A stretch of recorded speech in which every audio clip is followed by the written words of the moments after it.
ভুট্টার মাথা কাটে ফেলাইছেন, আবার খোলসও খুলে ফেলেছেন কেন? রোদের তাপ লাগে, জিনিসটা ফলন বৃদ্ধি হয়, সেই জন্য ভুট্টার মাথাটা কেটে রাখছি।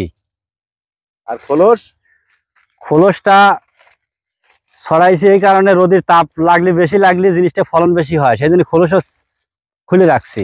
অনেকেই বলে যে ফলন কমে যায়। না, এটা ভুল কথা। আল্লাহর রহমতে খোলসটা ইগল লিভের রোদের তাপে কমে না, বৃদ্ধি হয়, সেই জন্য খোলসটা খুলে রাখা আমাদের। এই অবস্থায় কয়দিন রাখবেন আর তুলে নিয়ে যাবেন? 7 থেকে 8 দিন রাখবো এই অবস্থায়, তারপর উঠায় নিয়ে যাবো। দামটা পাচ্ছেন কেমন? আল্লাহর রহমতে ভালোই হচ্ছে, 1200-1300 টাকা বাজারজাত করা যাচ্ছে, কিন্তু আর একটু হলিভারে ভালো হয় আমাদের কৃষকের পক্ষে। ফলন কেমন হয়েছে? 40-45 মণ করে হচ্ছে বিঘায়। কেমন আবাদ হয়েছে আপনাদের এলাকায়? আমার এলাকা মোটামুটি আল্লাহর রহমতে ভালোই হয়েছে, ব্যাপকই হয়েছে।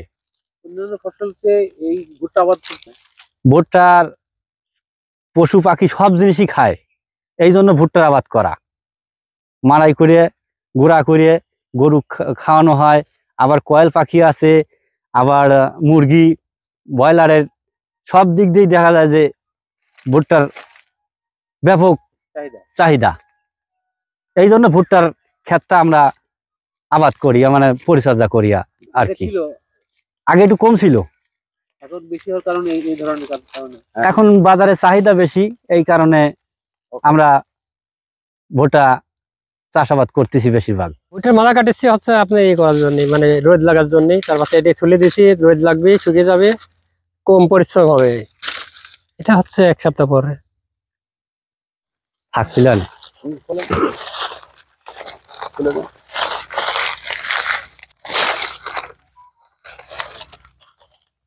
পাকান তো মোট গুলো ধরে হাসির দেন, একটা হাসি দেন।